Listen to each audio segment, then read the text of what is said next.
अस्सलाम वालेकुम मोअज़्ज़िज़ सामाईन। तो कैसे हैं आप? उम्मीद करता हूँ आप सब बहन भाई खैरियत से होंगे। ज्वेलरी साफ करने का आसान घरेलू टोटका। ज़ेवरात या ज्वेलरी की सफाई के लिए इंतहाई मोहतात होना ज़रूरी है, क्योंकि अगर आप इसकी सफाई के लिए किसी सख्त किस्म के केमिकल इस्तेमाल किया तो इससे आपकी ज्वेलरी भी खराब हो सकती है। आए हम आपको बताते हैं कि आप किस तरह आसानी के साथ अपनी ज्वेलरी साफ कर सकते हैं। एक प्याले में थोड़ा सा पानी लें और इसमें कुछ कतरे डालें। इसे लिक्विड डिटर्जेंट अच्छी तरह मिक्स कर लें। अब 15 मिनट के लिए इस महलूल में ज्वेलरी को डालें ताकि ये सूप वाला पानी इसमें अच्छी तरह मिक्स हो जाए।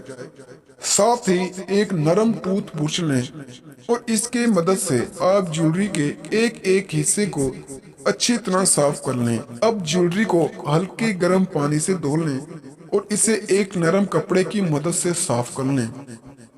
अब आप देखेंगे कि आपकी ज्वेलरी एकदम से साफ और शफाफ हो जाएगी। और अगर आप लोगों को हमारी वीडियो पसंद आई हो तो वीडियो को लाइक करें और चैनल को सब्सक्राइब करें। तो मिलते हैं अगली वीडियो में, तब तक के लिए अल्लाह हाफिज।